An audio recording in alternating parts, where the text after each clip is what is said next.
नमस्कार रहस्यों के शौकीनों, स्वागत है द सोल्स कॉल में, जहां कहानियां जिंदा हो उठती हैं।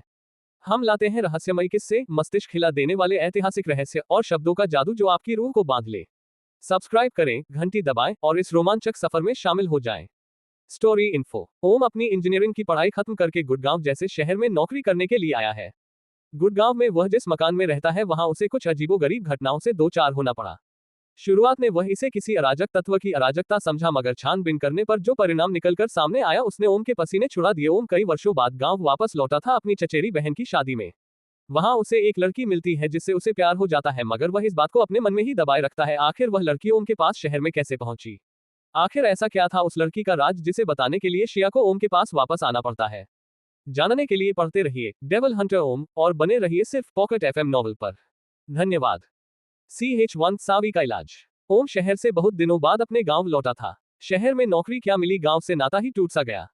प्राइवेट नौकरी में एक तो मुश्किल से छुट्टी मिलती है और फिर इतना काम बता देते हैं कि सारी छुट्टी उन्हीं एडवांस वर्क को निपटाने में निकल जाती है। हालांकि ऐसा नहीं है कि ओम को छुट्टियां नहीं मिलती हैं, मगर बहुत कम दिनों की। कभी 2 दिन की तो कभी 4 दिन की। सप्ताह भर की छुट्टी के लिए तो नाको चने चबाने पड़ते हैं। ये 2-4 दिन की छुट्टियां तो पलक झपकते ही निकल जाती हैं, क्योंकि घर के काम ही इतने पेंडिंग रहते हैं कि उनको पूरा करने में ही सारा वक्त निकल जाता है। मुश्किल से कभी थोड़ा वक्त बच भी जाए तो दोस्तों के साथ कभी घूमने या मूवी देखने में निकल जाते हैं। गांव जाने का तो ख्याल भी नहीं आता। इस बार बड़ी मुश्किल से 10 दिन की छुट्टी मिल पाई थी। वह भी तब जब उसने लगातार 1 महीने तक ड्यूटी की थी। गांव में चाचा के लड़की की शादी होने वाली है, इसलिए ओम ने अपने बॉस को मुश्किल से कन्वेंस किया था लंबी छुट्टी के लिए। फिलहाल मशक्कत चाहे जितनी करनी पड़ी थी, मगर छुट्टी मिल ही गई थी और अब अपने गांव में आकर ओम को एक अलग ही खुशी मिल रही है। बहुत दिनों बाद गांव लौटने पर ओम ने देखा कि गांव में बहुत कुछ बदल चुका है। इतने बदलाव की उम्मीद तो ओम को भी नहीं थी, वह भी इतनी तेजी से। ओम जिस दिन गांव लौटा उस दिन उसका मन बिल्कुल भी नहीं लग रहा था, मगर अब जबकि 2 दिन बीत चुके हैं तो अब उसे गांव अपना सा लगने लगा है। एक शाम को ओम परिवार के अन्य सदस्यों के साथ घर के बरामदे में बैठा था कि तभी घर में कुछ हलचल मच गई। अचानक ही लोग इधर उधर भाग दौड़ करने लगे। ओम ये सब बड़ी हैरानी से देखने लगा और हालात को समझने का प्रयास करने लगा। इससे पहले कि ओम कुछ समझ पाता तभी 2 लोग सावित्री को मजबूती से पकड़े हुए लाकर बरामदे में एक तरफ बैठाने की कोशिश करने लगे। सावित्री ओम के चाचा की लड़की है जिसका विवाह अगले सप्ताह होने वाला है। सावित्री को प्यार से सब सावी बुलाते हैं। सावी की हालत बड़ी ही विचित्र लग रही थी। उसके बाल एकदम से बिखरे हुए थे। वह अपनी आंखें बड़ी बड़ी की हुई इधर उधर बड़ी खूंखार नजरों से देख रही थी। बीच बीच में अचानक ही वह बड़े जोर जोर से चीखने लगती, छोड़ मुझे, छोड़, तू मुझे इसे ले जाने से नहीं रोक पाओगे। मैं इसे अपने साथ ले जाने आया हूँ। हट जाओ, छोड़ो मुझे। इतना कहकर सावी ने इतनी ताकत से अपना साथ झटका कि उसको पकड़ा हुआ चाचा का लड़का विनोद एकदम से गिरते गिरते बचा। ओम को समझ में नहीं आया कि सावी के अंदर इतनी ताकत कहां से आ गई जो वह विनोद को एक झटके में उठाकर दूर फेंक दी। विनोद काफी चुस्त दुरुस्त और मजबूत कदकाठी का लड़का था। हालात की गंभीरता का अंदाजा इसी बात से लगाया जा सकता है कि सावी की ये हालत देखकर एक तरफ जहां चाची के आंखों से आंसू गिर रहे थे, वहीं चाचा जी के चेहरे का रंग उतरा हुआ था। चाचा जी को उदास बैठा देखकर उनके पास गया और बोला, चाचा जी, ये सब क्या है? सावी बीमार है क्या? वह ऐसा क्यों बोल रही कि मुझे जाने दो? चाचा जी की तरफ बड़ी उदास नजरों से एक बार देखे और फिर बड़े गंभीर स्वर में बोले, कुछ नहीं बेटा, सावी की तबीयत जरा खराब चल रही है। उद्धरण चिन्ह। ये सुनते ही तुरंत बोल पड़ा, तबीयत खराब चल रही है, इसका क्या मतलब है? और फिर अगर सावी बीमार है तो उसे हॉस्पिटल ले जाने के बजाय सब लोग उसे इतनी मजबूती से जकड़ क्यों रखे हैं? उद्धरण चिन्ह की बातें सुनकर इससे पहले कि उसके चाचा कुछ बोलते वहां खड़ी पड़ोस वाली चाची बोल पड़ी, अरे तुम देख नहीं रहे हो का? ये राजेश्वा है, राजेश्वा वही परेशान कर रहा है इसको। कितना मना किए थे इसकी महतारी को कि लगनी बिटिया को अकेले इधर उधर मत जाने दिया करो, मगर हमारी कौन सुने। लो, पड़ गई ना फेर में। अब भुगतो। उस निभौर को और कोई नहीं मिला जो हमारी सीधी साधी बिटिया के पीछे पड़ गए। कुकुर राम अपने तजा के पोखरा में डूब मरा और अब गांव के बहू बिटियों के पीछे पड़ा है। चाची एक ही सांस में इतनी बातें कह गई। उनकी कही बातों में से कितने का मतलब कुछ समझ में आया और कितनी बातें उसके सर के ऊपर से निकल गई कहना मुश्किल है। फिर एक बात तो उसे समझ में आ ही गई कि सावी किसी साधारण बीमारी से ग्रसित नहीं है, बल्कि उसके साथ कोई भूत प्रेत का चक्कर है।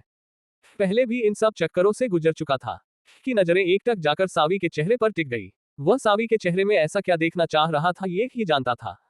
को ऐसा करता देख वहीं पड़ोस वाली चाची उसे टोकते हुए बोली, अरे बेटा, इतने ध्यान से मत देखो उसे। इस तरह से ध्यान से देखने से प्रेतों का मन बदल जाता है और वह एक का शरीर छोड़कर दूसरे के शरीर में प्रवेश कर जाते हैं। चाची की ये बातें को कुछ अटपटी लगी। वह उन बातों पर हंसना चाहा, मगर माहौल की गंभीरता को देखते हुए उसने अपनी हंसी अपने अंदर ही दबा ली। चाची को कुछ जवाब देने ही वाला था कि तभी सामने से एक बुजुर्ग सा आदमी आता हुआ दिखा जिसके मस्तक पर एक बड़ा सा टिका लगा हुआ था। के चाचा के बड़े बेटे उस वृद्ध आदमी के पीछे पीछे एक छोटा सा झोला लिए हुए तेज कदमों से चले आ रहे थे। उस वृद्ध आदमी के वहां पहुंचते ही घर का माहौल एकदम से बदल गया। सब और एक आवाज उठी, भगत जी आ गए। उद्धरण चिन्ह आगे जारी है। अभी तक आपने पढ़ा। के चाचा के बड़े बेटे उस वृद्ध आदमी के पीछे पीछे एक छोटा सा झोला लिए हुए तेज कदमों से चले आ रहे थे। उस वृद्ध आदमी के वहां पहुंचते ही घर का माहौल एकदम से बदल गया। सब और एक आवाज उठी, भगत जी आ गए। उद्धरण चिन्ह अब आगे। भगत जी वहां पहुंचते ही चाची यानी कि सावी की मां आगे बढ़कर उनके कदमों से लिपट गई और बिलखते हुए कहने लगी, भगत जी हमारी बिटिया को बचा लीजिए। वो पापी इसके पीछे हाथ धोकर पड़ा है। इसे छोड़ने का नाम ही नहीं ले रहा है। अब आपका ही सहारा है। चाची को ऐसा करते देख चाचा जी बढ़कर उन्हें भगत जी के कदमों से उठाए और ढाढ़स बांधते हुए बोले, सावी की मां शांत रहो, धीरज रखो, भगत जी आ गए हैं। सावी अभी ठीक हो जाएगी। अपने कदमों के पास से चाची के हटते ही भगत जी बढ़कर सावी के सामने पहुंचे और उसे ऊपर से नीचे तक बड़े ध्यान से देखने लगे। पूरी तरह से अवलोकन करने के बाद भगत जी सावी के सर के बालों को पकड़कर उसका चेहरा अपनी तरफ करते हुए बड़े ही कड़क आवाज में बोले, कौन है रे तू दुष्ट? तू क्या चाहता है? इस बच्ची को क्यों तंग कर रहा है? भगत जी की बातें सुनने के बाद भी सावी के मुंह से एक भी शब्द न निकला। ऐसा लगा कि जैसे उसने कुछ सुना ही न हो। तभी आसपास खड़े लोगों में से किसी ने कहा, लग रहा है दांत लग गया है। भगत जी उसी तरह अपनी पकड़ को और भी कठोर करते हुए अपना सवाल दोहरा दिए। अब की बार भगत जी के सवालों को सुनकर सावी बड़ी ही खूंखार नजरों से उनकी तरफ देखने लगी। ऐसा दर्द की वजह से हो रहा था या फिर सावी भगत जी को डराना चाह रही थी, इसका अंदाजा लगाना मुश्किल था। भगत जी दोबारा अपनी पकड़ को टाइट करते हुए कहा, बोल कौन है तू और क्या चाहता है? अब की बार सावी ने बड़े जोर से झटका मारा जिससे भगत जी के हाथों की पकड़ छूट गई और वे एक तरफ को लुढ़क गए। भगत जी के गिरते ही सावी ठहाके लगाकर जोर जोर से हंसने लगी। सच पूछो तो भगत जी की इस हालत पर बरामदे में खड़े कई और भी लोग हंस पड़े थे, मगर हालात की गंभीरता को देखते हुए वे अपनी हंसी को अपने लिबों तक ही सीमित कर लिए। भगत जी फुर्ती से खुद को संभाल कर दोबारा बैठ गए। इस बार उन्होंने सावी से कुछ पूछने के बजाय के बड़े चाचा धर्मवीर से बोले, धर्मवीर ये ऐसे ना मानेगा, जरा पता करिए कि हम जो सामान मंगाए थे वह आ गया क्या? हम अभी इसकी सारी हंसी इसके पिछवाड़े में डाल देंगे। खुद को बहुत पहलवान समझ रहा है। रुक। भगत जी का आदेश सुनते ही धर्मवीर चाचा आंखों के इशारे से ही पूछकर अभीष्ट चीज के बारे में पता भी कर लिए और उसे लाने का आदेश भी दे दिए। पलक झपकते ही एक लाल कपड़े से बंधी पोटली लिए चाचा जी आ गए और वह पोटली भगत जी को पकड़ा दिए। पोटली को हाथ में लेते ही भगत जी उसे खोलकर एक निगाह उसमें रखे सामान पर डाले और फिर बड़े चाचा जी से बोले, धर्मवीर पूजा कहाँ करें? यहाँ या फिर कोई और एकांत जगह? चाचा जी थोड़ी देर कुछ सोचे फिर बोले, क्यों न सावी के कमरे में ही पूजा कराई जाए। चाचा जी की बात सुनकर भगत जी बोले, ठीक है, तो इसे ले चलो कमरे में। वहां केवल 2-3 लोग रहेंगे, बाकी सबको बाहर कर दो। भी बाकी लोगों के साथ सावी के कमरे में जाना चाहता था, मगर उसकी मां ने उसे मना कर दिया। के साथ शहर में जो घटनाएं घट चुकी थी उसके बारे में के घर वालों को कुछ भी नहीं पता था। ने भी उन घटनाओं का जिक्र अपने गांव घर के किसी सदस्य के सामने कभी नहीं किया था। लिहाजा घर के लोग यही समझते थे कि उन सब चक्करों को नहीं समझ पाएगा। कि माँ ने उसे अंदर आने से क्यों मना किया ये समझना बहुत आसान है। कोई माँ कभी नहीं चाहेगी कि उसका बेटा किसी संकट में पड़े। हालांकि का बहुत माँ था कि वह अंदर होने वाले पूजा पाठ या तथाकथित सावी के इलाज को देखे। ने अपनी माँ से इस बात के लिए आग्रह भी किया, मगर माँ की जिद के आगे उसे झुकना ही पड़ा। सावी के कमरे में पूजा पाठ शुरू होते ही उच्च स्वर में मंत्रों का जाप शुरू हो गया। खिड़की के पास खड़ा उन मंत्रों को बड़े गौर से सुनने लगा। ये मंत्र को कुछ सुने सुने से मालूम पड़े। खिड़की के पास खड़ा मंत्रों जाप सुन ही रहा था कि तभी अचानक खिड़की का बंद पल्ला खुल गया। अंदर से धुएं का एक तेज गुब्बार बाहर निकला। धुएं के छंटते ही खिड़की पर नजरें टिकाए कमरे के अंदर का दृश्य देखने लगा, जो कि बड़ा ही भयानक व डरावना सा लग रहा था। सावी लगातार अपने सिर को झटक रही थी और जोर जोर से दहाड़े मार रही थी, मगर उसकी आवाज ना होकर किसी और की ही लग रही थी। मतलब साफ था कि वह जो चीखने वाला शख्स था वह सावी ना होकर कोई और ही था। शायद पड़ोस वाली चाची की बात सही थी। अंदर भगत जी पूजा के लिए लाए सामान को बहुत विचित्र तरीके से जमीन पर फैलाए हुए थे। दरअसल भगत जी सामान को फैलाए हुए न थे, बल्कि जमीन पर ही कुछ नक्श या पूजा पाठ की भाषा में कहा जाए तो यंत्र बनाए हुए थे और उसी यंत्र के चारों ओर भिन्न भिन्न सामान सजाए हुए थे। भगत जी लगातार मंत्रों का जाप किए जा रहे थे और फिर मंत्र का जाप समाप्त होते ही कुछ अभिमंत्रित चीजें सावी के ऊपर फेंक रहे थे, जिसके प्रभाव से सावी का शरीर एकदम से अकड़ जाता और वह जोर जोर से विलाप करते हुए खुद को छोड़ देने की बात करती, बल्कि यह कहा जाए कि सावी के बजाय उसके शरीर में पैठ बनाए आत्मा गिड़गिड़ा रही थी तो ज्यादा ठीक है। अंततः भगत जी के मंत्रों उपचार के आगे उस आत्मा ने अपनी हार स्वीकार कर ही ली और सावी के शरीर को छोड़कर जाने की शर्त स्वीकार कर लिया। भगत जी ने मिट्टी के एक हांडी में कुछ अभिमंत्रित जल और फूल डाले कर सावी के सामने रख दिए, फिर सावी के सिर से एक बल तोड़कर उसमें डाल दिए। फिर कुछ मंत्रों का उच्चारण शुरू कर दिए। थोड़ी ही देर में हांडी के पानी में कुछ हलचल सी महसूस हुई। हांडी के पानी में हलचल महसूस होते ही भगत जी उस हांडी को मिट्टी के एक ढक्कन से ढक दिए और उस पर लाल रंग का कपड़ा बांध दिए। इस क्रिया के समाप्त होते ही सावी का शरीर एकदम से ढीला पड़ गया और वह वहीं बेजान सी एक तरफ ढलक गई। भगत जी के कहने पर सावी को उठाकर बेड पर लेटा दिया गया। आगे जारी है। CH2 आत्मा से मुक्ति। भगत जी ने मिट्टी के एक हांडी में कुछ अभिमंत्रित जल और फूल डालेकर सावी के सामने रख दिए, फिर सावी के सिर से एक बल तोड़कर उसमें डाल दिए। फिर कुछ मंत्रों का उच्चारण शुरू कर दिए। थोड़ी ही देर में हांडी के पानी में हलचल महसूस होते ही भगत जी उस हांडी को मिट्टी के एक ढक्कन से ढक दिए और उस पर लाल रंग का कपड़ा बांध दिए। इस क्रिया के समाप्त होते ही सावी का शरीर एकदम से ढीला पड़ गया और वह वहीं बेजान सी एक तरफ ढलक गई। भगत जी के कहने पर सावी को उठाकर बेड पर लेटा दिया गया। अब आगे। भगत जी उस सारी प्रक्रिया को समाप्त करने के बाद जमीन पर फैलाए सभी सामान को एक लाल रंग की पोटली में बांधकर अपने झोले में रख लिए और साथ ही उस हांडी को भी। उसके बाद उन्होंने कमरे का दरवाजा खोलने का आदेश दिया। दरवाजे के खुलते ही भगत जी बिना किसी से कुछ बोले और बिना अपने कदम रोके तुरंत मकान से बाहर की तरफ चल दिए। बड़े चाचा उनके पीछे पीछे चल दिए। छोटे चाचा के पूछने पर उन्होंने इतना ही कहा, रात ढलने से पहले इसे गंगा में प्रवाहित करना है। उद्धरण चिन्ह। कमरे के अंदर का दृश्य हालांकि समाप्त हो चुका था, मगर इस दृश्य ने को बीती बातों को एकदम से याद दिला दिया। ठीक ऐसा ही दृश्य उस समय भी उसने देखा था जब उस तांत्रिक ने आत्माओं को अपने वश में किया था। इन दोनों दृश्यों को देखकर के दिमाग में आया कि काश वह भी इन मंत्रों को सीख पाता ताकि आत्माओं को अपने वश में कर सके और दुष्ट आत्माओं से लोगों की रक्षा कर सके। पुरानी घटनाओं की याद ने अचानक ईख के दिल में कुछ हलचल सी मचा दी। उसकी धड़कनें अचानक ही बेताब हो उठी। उसके मन में एक अजीब सी कसक उठने लगी। इन सब का क्या कारण था ये भली भांति समझता था, मगर वह इस बात को ना तो उससे ही बता सकता था जिसकी वजह से ऐसा हो रहा था और न ही और किसी को। रात की सोई सोई सावी सुबह जगी। उसकी माँ सारी रात उसी के साथ उसी के कमरे में रुकी रही। सारी रात उन्होंने जागते हुए बिताया था। सब कुछ ठीक हो जाने के बावजूद उनके मन में कहीं ना कहीं अभी तक सावी को लेकर एक चिंता बनी हुई थी। सुबह जगने पर सावी खुद को काफी तरोताजा महसूस कर रही थी। उसने कमरे से बाहर आते ही हाथ मुंह धोया और फिर किचन की तरफ चल दी। उसे जोरों की भूख लगी थी। वापस कमरे में जाकर देखी तो उसकी माँ औंधे मुंह लेटी पड़ी थी। अपनी माँ को इस हालत में देखकर सावी को बहुत हंसी आ रही थी। वह भागकर अपनी बड़ी चाची को बुला लाए और उन्हें माँ को दिखाकर ठहाके लगाकर हंसने लगी। सावी को हंसता देख बड़ी चाची पहले तो काफी देर तक उसके चेहरे की तरफ देखती रही, फिर वह भी सावी के साथ ठहाके लगाने लगी। मगर सावी के ठहाके और उसकी चाची के ठहाके में कुछ फर्क था। उसकी चाची के ठहाकों में संतोष और ममता झलक रही थी, जो उनकी आंखों में आंसुओं के मोती बनकर साफ चमक रहे थे। सावी और उसकी चाची की हंसी से सारा घर चहचहा उठा। इन ठहाकों ने छोटी चाची मतलब कि सावी के माँ की नींद तोड़ दी। और कोई वक्त होता तो वे निश्चित रूप से सावी को खूब डांट लगाती, मगर आज सावी को हंसता देखकर उनका मन भर आया। आज 1 महीने बाद वे अपनी बेटी को इस तरह से हंसता खिलखिलाता देख रही थी। वे कमरे में बैठी बैठी ही सावी की बलैया ली। उनको ऐसा करता देख सावी को कुछ अजीब लगा और वह अपनी माँ के पास पहुंचकर इशारों में उसका मतलब पूछने लगी। जवाब में छोटी चाची ने उसका माथा चूम लिया। शादी को 3 दिन ही बचे थे। अभी कल तलक घर के सब लोग इसी चिंता में डूबे हुए थे कि इस बीमार हालात में सावी की शादी किस तरह हो पाएगी, हो भी पाएगी या नहीं, कहीं कोई विघ्न ना पड़ जाए। इसी चिंता की वजह से शादी के समय घर में जो रौनक होनी चाहिए वह रौनक घर से नदारद थी और उसकी जगह मातम ने ले लिया था। मगर अब एक रात के बाद सब कुछ बदल चुका था। सावी की हंसी ने पूरे घर को हर्षोल्लास में डुबो दिया। घर के सभी सदस्य दुगुने जोश से शादी की तैयारियों में जुट गए। आज सावी की हल्दी की रस्म थी। औरतों में इसको लेकर एक अलग ही उत्साह दिख रहा था। जो दिन ढल रहा था मेहमानों की भीड़ बढ़ती जा रही थी। शाम होते होते पूरा घर एकदम से भर गया। एक दिन में कितना कुछ बदल सकता है, इसका जीता जागता उदाहरण ले सामने था। सारा दिन घर पर ही रहा और जहां तक हो सकता था वहां तक घर के कामों में हाथ बंटा रहा था। मगर एक बात से उसको इरिटेट होना पड़ रहा था, वह वजह थी उसकी माँ द्वारा उसके रिश्तेदारों से उसका परिचय कराना। इसके पीछे कारण थे। पहला कारण ये था कि कई सालों बाद अपने गांव आया था। जब से उसके पापा शहर में रहने लगे थे वह गांव कम ही आता था, और अब जबकि वह खुद गुड़गांव जैसे शहर में नौकरी करने लगा था तो गांव आना जान और भी कम हो चुका था। दूसरा कारण था उसकी माँ के माँ में चल रही थी शादी की इच्छा। कि माँ ये सोच रही थी कि सावी की शादी में ही शायद किसी रिश्तेदार के माध्यम से कोई अच्छा सा रिश्ता के लिए भी पता चल जाए। भी अपनी माँ के मन की बात भांप गया था और यही बात उसे ज्यादा इरिटेट कर रही थी। अभी शादी नहीं करना चाहता था, मगर क्यों इस बात की वजह वह खुद भी नहीं जान पा रहा था।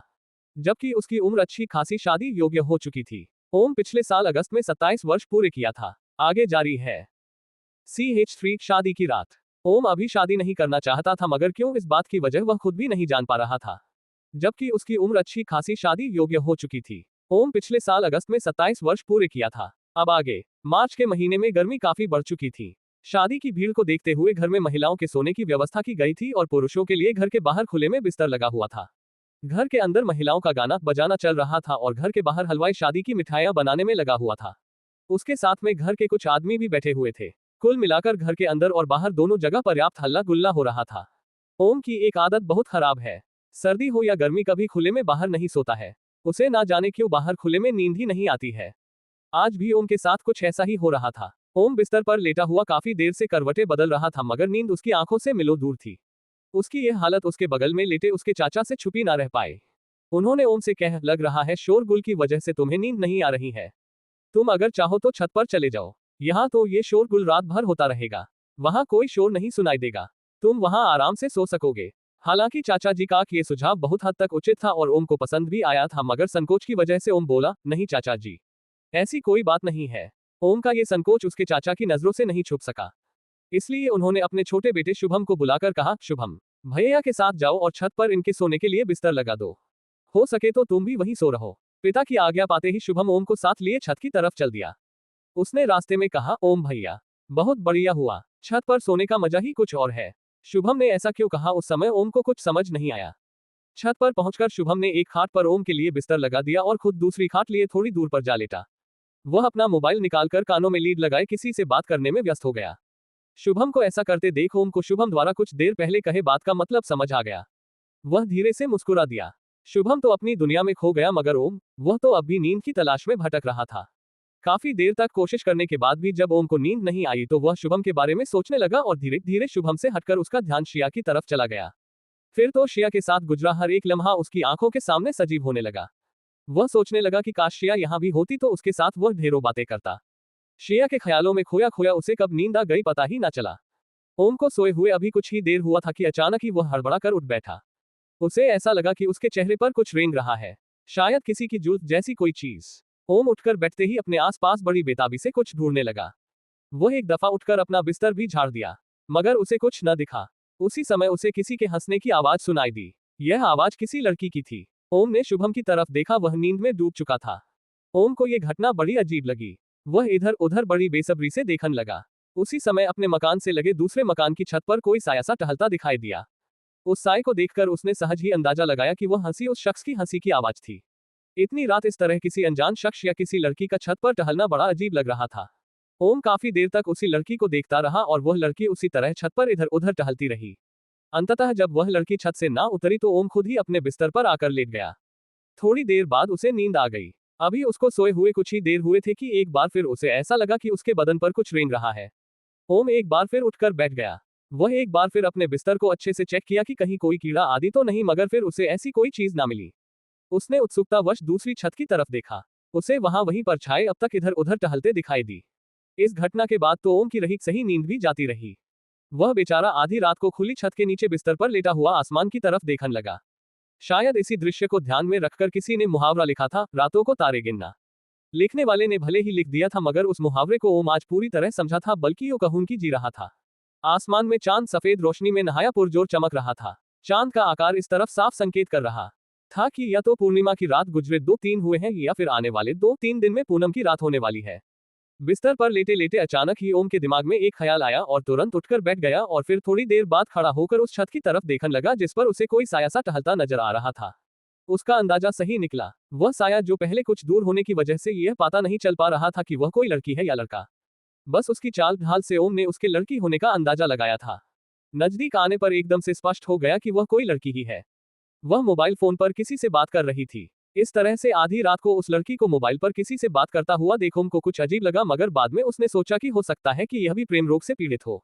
लिहाजा ओम बिना कुछ बोले बस उसकी तरफ रह रहकर देखने लगा। इसी बीच एक दफा उस लड़की की नजर ओम पर पड़ गई। इतनी रात को अपने सामने इस तरह किसी को खड़ा देखकर उस लड़की के रोंगटे खड़े हो गए। वह मारे डर के एकदम से जम सी गई। CH4 पहली झलक। इतनी रात को अपने सामने इस तरह किसी को खड़ा देखकर उस लड़की के रोंगटे खड़े हो गए। वह मारे डर के एकदम से जम सी गई। अब आगे उस लड़की की हालात देख ओम भी चौंक पड़ा। ओम को समझते देर ना लगी कि वह लड़की ओम को देखकर डर गई है। ओम धीरे से अपनी जगह से पीछे हट गया और फिर आकर अपने बिस्तर पर बैठ गया। उसने मोबाइल में देखा तो रात के 1:30 बज रहे थे। थोड़ी देर बिस्तर पर बैठे रहने के बाद ओम दोबारा उस छत की तरफ देखने के लिए आगे बढ़ा। दरअसल उस लड़की को ही देखने के लिए ओम का मां बार बार बेताब हुए जा रहा था। ओम जब दोबारा उस छत पर निगाह दौड़ाया तो देखा वहां कोई नहीं था। ओम को समझते देर ना लगी कि शायद डर की वजह से वह लड़की छत पर से नीचे उतर गई थी। उस लड़की के वहां से जाने के बाद उसके बारे में सोचकर ओम कभी हंसने लगता तो कभी उसकी डरी सहमी सूरत को याद कर दया से भर जाता। इसी उठा पटक में 2:30 बज गए। ओम सोचने लगा अगर वह लड़की उस छत पर टहल रही थी तो मेरे ऊपर क्या रेंग रहा था, क्योंकि अगर वह लड़की ऐसी कोई हरकत करती तो वह खुद इस तरह मुझे देखकर डरती नहीं। इसका मतलब ये हुआ कि मेरे ऊपर रेंगने वाली चीज कुछ और ही थी, मगर वह क्या थी इसका पता अभी तक पता नहीं चला था। रात में नींद में खलल पड़ने का असर सुबह दिखा। ओम सुबह देर तक सोता रहा। हालांकि सुबह में कई लोग छत पर आए और गए, मगर ओम बेफिक्र सा सोता रहा। शुभम भी सुबह में देर तक सोता रहा था, मगर जब वह जगा तो देखा ओम अभी तक सो रहा है। तो एक बार उसने सोचा कि ओम को जगा दे, मगर फिर ना जाने क्या सोचकर वह ओम को नहीं जगाया, बल्कि अपना बिस्तर समेटकर छत से नीचे चला गया। उस समय सुबह के 7 बज रहे थे। इधर ओम बेफिक्र सा अपनी छत पर सोया हुआ था, उधर दूसरी छत पर कोई था जो ओम को सोता हुआ बार बार देखे जा रहा था। वह शख्स थी पड़ोस के घर की चांदनी। चांदनी सुबह में अपनी छत पर कपड़े फैलाने आई थी। अचानक ही उसकी नजर ओम पर पड़ गई। ओम को देखने के बाद उसके दिमाग में कुछ ख्याल आया और वह पहले तो कुछ देर एकटक ओम के चेहरे की तरफ देखती रही, मगर उसके बाद इस डर से कि कहीं कोई देख ना ले, वह चोर नजरों से ओम की तरफ देखने लगी। दरअसल चांदनी वही लड़की है जो पिछली रात में अपनी छत पर टहल रही थी। चांदनी अपने आप को निश्चिंत कारण चाहती थी कि रात में उसने जिसको देखा था यह वही लड़का है या फिर रात में यहाँ कोई और ही था। चांदनी अपने प्रयास में लगी थी और गिले कपड़ों को झटक रही थी। इसी बीच उसके हाथ से छूटकर एक कपड़ा ओम के चेहरे पर जाकर सीधा गिरा। ऐसा होता देख चांदनी की सांसें एकदम से अटक गईं। वह हमारे डर के छत की दीवार की आड़ में छिप गई। अपने चेहरे पर ओम एक जोरदार झटका महसूस किया, साथ ही कुछ गीलेपन का भी एहसास हुआ। इसकी वजह से उसकी नींद टूट गई और वह चौंककर एकदम से उठ बैठा। वह उठकर अपने चेहरे को सहलाने लगा। इसी बीच उसकी नजर बेड के नीचे गिरे गिले कपड़े पर पड़ी। उसे देखकर ओम और भी चौंक गया। वह उस कपड़े को हाथों में उठाकर बड़े गौर से देखा और फिर उसकी नजर छत का मुआयन करने लगी, इस उम्मीद में कि शायद छत पर कोई आया हो कपड़े फैलाने और गलती से उसके ऊपर कपड़ा गिर गया होगा। चारों तरफ देखने के बाद भी ओम को वहां कोई न दिखा। इससे ओम को और भी आश्चर्य हुआ। उधर बेचारी चांदनी अपनी सांसें थामे दीवार की आड़ में बैठी खुद को कोस रही थी। वह ये सोच कर परेशान हो रही थी कि उसके हाथ से कपड़ा छूटकर गिरा कैसे, और वह भी उसका अंडरगारमेंट। वह लड़का क्या सोचेगा उसके बारे में। चांदनी इन्हीं ख्यालों में खोई हुई थी कि तभी किसी की आवाज उसके कानों में पड़ी, कौन है वहां? कोई है क्या? क्या ये कपड़ा आपका है? इतना सुनते ही चांदनी मारे शर्म के खुद ने ही सिमट कर रह गई। उसे समझ ही नहीं आ रहा था कि क्या जवाब दे। वह अपना कपड़ा लेने जाना तो चाहती थी, मगर मारे शर्म और हिचक के उसके कदम नहीं उठ रहे थे। चांदनी को यह समझ नहीं आ रहा था कि इस लड़के को कैसे पता चला कि मैं यहाँ हूं जबकि यह तो सो रहा था। ओम ने दोबारा आवाज लगाई, अरे ये कपड़ा आप ही का है या किसी और का? अगर आपका हो तो ले जाए, अन्यथा मैं इसे नीचे फेंकने जा रहा हूँ। ओम ने ऐसा जानबूझकर बोला था। दरअसल वह जानना चाहता था कि वह कौन शख्स है जो पिछली रात से ही उसकी नींद में खलल डाले हुए है। कोई और रास्ता ना सूझता देख चांदनी अपनी जगह से चलकर ओम की तरफ बढ़ी। ओम वहां हाथों में वह कपड़ा लिए खड़ा हुआ था। चांदनी को देखते ही ओम एकदम से चौंक पड़ा। ये तो वही रात वाली लड़की है। ये ध्यान आते ही ओम को विश्वास हो चला कि रात में भी इसी लड़की ने शरारत की होगी। ओम आप देखा ना ताव सीधे बोल पड़ा, आपको हमसे कोई परेशानी है क्या जो आप हमें इस तरह से परेशान किए जा रही है? आपको हमारी नींद से क्या प्रॉब्लम है? कल रात को सोया तो रात में सोने ना दिया और अब सुबह में भी आपने मुझे जगा दिया।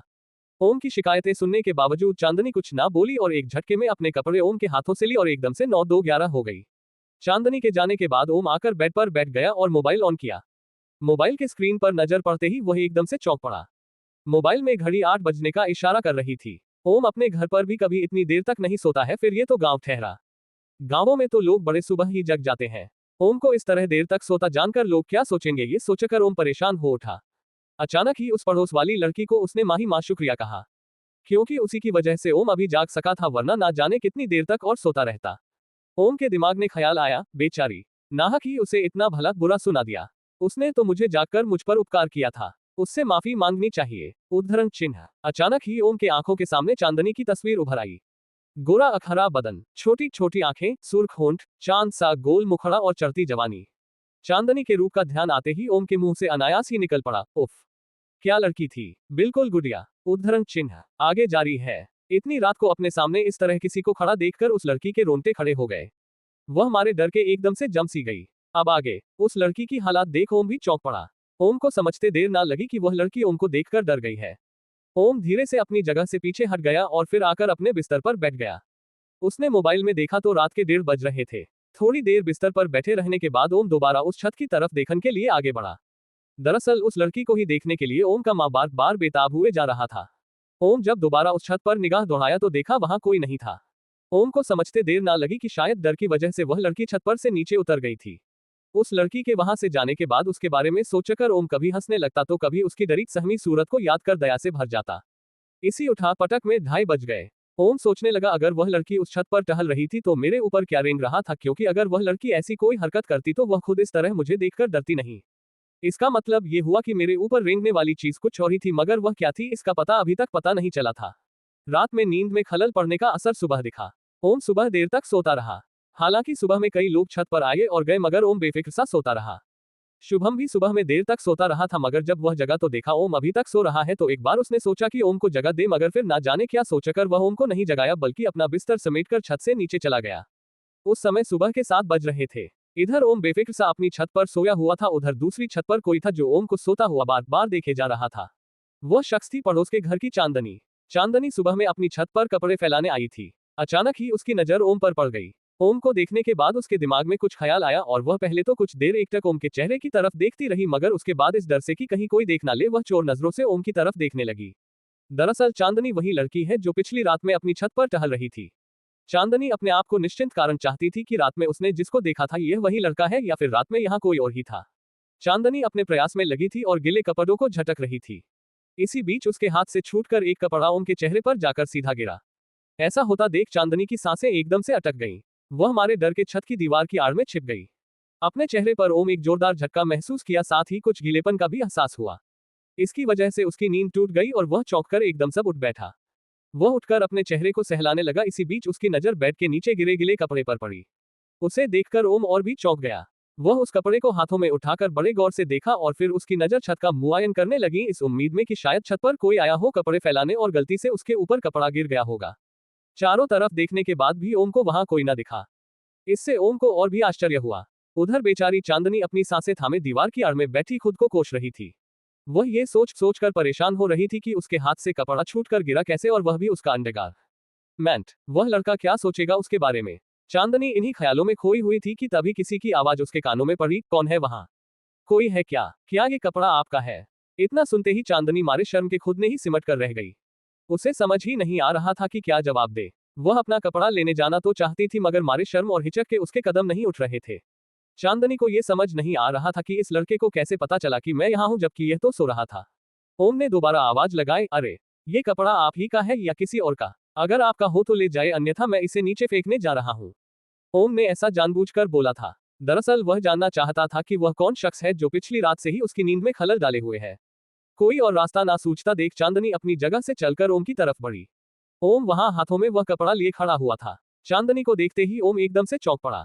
ये तो वही रात वाली लड़की है। ये ध्यान आते ही ओम को विश्वास हो चला कि रात में भी इसी लड़की ने शरारत की होगी। ओम आप देखा ना ताव सीधे बोल पड़ा, आपको हमसे कोई परेशानी है क्या जो आप हमें इस तरह से परेशान किए जा रही है? आपको हमारी नींद से क्या प्रॉब्लम है? कल रात को सोया तो रात में सोने ना दिया और अब सुबह में भी आपने मुझे जगा दिया। ओम की शिकायतें सुनने के बावजूद चांदनी कुछ ना बोली और एक झटके में अपने कपड़े ओम के हाथों से ली और एकदम से 9-2-11 हो गई। चांदनी के जाने के बाद ओम आकर बेड पर बैठ गया और मोबाइल ऑन किया। मोबाइल के स्क्रीन पर नजर पड़ते ही वह एकदम से चौंक पड़ा। मोबाइल में घड़ी 8 बजने का इशारा कर रही थी। ओम अपने घर पर भी कभी इतनी देर तक नहीं सोता है, फिर ये तो गांव ठहरा। गांवों में तो लोग बड़े सुबह ही जग जाते हैं। ओम को इस तरह देर तक सोता जानकर लोग क्या सोचेंगे, ये सोचकर ओम परेशान हो उठा। अचानक ही उस पड़ोस वाली लड़की को उसने माही माँ शुक्रिया कहा, क्योंकि उसी की वजह से ओम अभी जाग सका था, वरना ना जाने कितनी देर तक और सोता रहता। ओम के दिमाग में ख्याल आया, बेचारी नाहक ही उसे इतना भला बुरा सुना दिया। उसने तो मुझे जागकर मुझ पर उपकार किया था, उससे माफी मांगनी चाहिए। उद्धरण चिन्ह। अचानक ही ओम के आंखों के सामने चांदनी की तस्वीर उभर आई। गोरा अखरा बदन, छोटी छोटी आंखें, सुर्ख होंठ, चांद सा गोल मुखड़ा और चढ़ती जवानी। चांदनी के रूप का ध्यान आते ही ओम के मुंह से अनायास ही निकल पड़ा, उफ क्या लड़की थी, बिल्कुल गुड़िया। उद्धरण चिन्ह। आगे जारी है। रात में नींद में खलल पड़ने का असर सुबह दिखा। ओम सुबह देर तक सोता रहा। हालांकि सुबह में कई लोग छत पर आए और गए, मगर ओम बेफिक्र सा सोता रहा। शुभम भी सुबह में देर तक सोता रहा था, मगर जब वह जगा तो देखा ओम अभी तक सो रहा है। तो एक बार उसने सोचा कि ओम को जगा दे, मगर फिर ना जाने क्या सोचकर वह ओम को नहीं जगाया, बल्कि अपना बिस्तर समेटकर छत से नीचे चला गया। उस समय सुबह के 7 बज रहे थे। इधर ओम बेफिक्र सा अपनी छत पर सोया हुआ था, उधर दूसरी छत पर कोई था जो ओम को सोता हुआ बार बार देखे जा रहा था। वह शख्स थी पड़ोस के घर की चांदनी। चांदनी सुबह में अपनी छत पर कपड़े फैलाने आई थी। अचानक ही उसकी नजर ओम पर पड़ गई। ओम को देखने के बाद उसके दिमाग में कुछ ख्याल आया और वह पहले तो कुछ देर एकटक ओम के चेहरे की तरफ देखती रही, मगर उसके बाद इस डर से कि कहीं कोई देख ना ले, वह चोर नजरों से ओम की तरफ देखने लगी। दरअसल चांदनी वही लड़की है जो पिछली रात में अपनी छत पर टहल रही थी। चांदनी अपने आप को निश्चिंत कारण चाहती थी कि रात में उसने जिसको देखा था यह वही लड़का है या फिर रात में यहाँ कोई और ही था। चांदनी अपने प्रयास में लगी थी और गिले कपड़ों को झटक रही थी। इसी बीच उसके हाथ से छूटकर एक कपड़ा ओम के चेहरे पर जाकर सीधा गिरा। ऐसा होता देख चांदनी की सांसें एकदम से अटक गईं। वह हमारे डर के छत की दीवार की आड़ में छिप गई। अपने चेहरे पर ओम एक जोरदार झटका महसूस किया, साथ ही कुछ गीलेपन का भी एहसास हुआ। इसकी वजह से उसकी नींद टूट गई और वह चौंककर एकदम सब उठ बैठा। वह उठकर अपने चेहरे को सहलाने लगा। इसी बीच उसकी नजर बेड के नीचे गिरे गिले कपड़े पर पड़ी। उसे देखकर ओम और भी चौंक गया। वह उस कपड़े को हाथों में उठाकर बड़े गौर से देखा और फिर उसकी नजर छत का मुआयन करने लगी, इस उम्मीद में कि शायद छत पर कोई आया हो कपड़े फैलाने और गलती से उसके ऊपर कपड़ा गिर गया होगा। चारों तरफ देखने के बाद भी ओम को वहां कोई न दिखा। इससे ओम को और भी आश्चर्य हुआ। उधर बेचारी चांदनी अपनी सांसें थामे दीवार की आड़ में बैठी खुद को कोस रही थी। वह ये सोच कर परेशान हो रही थी कि उसके हाथ से कपड़ा छूटकर गिरा कैसे, और वह भी उसका अंडरगारमेंट। वह लड़का क्या सोचेगा उसके बारे में। चांदनी इन्हीं ख्यालों में खोई हुई थी कि तभी किसी की आवाज उसके कानों में पड़ी, कौन है वहां? कोई है क्या? क्या ये कपड़ा आपका है? इतना सुनते ही चांदनी मारे शर्म के खुद ने ही सिमट कर रह गई। उसे समझ ही नहीं आ रहा था कि क्या जवाब दे। वह अपना कपड़ा लेने जाना तो चाहती थी मगर मारे शर्म और हिचक के उसके कदम नहीं उठ रहे थे। चांदनी को यह समझ नहीं आ रहा था कि इस लड़के को कैसे पता चला कि मैं यहाँ हूँ जबकि यह तो सो रहा था।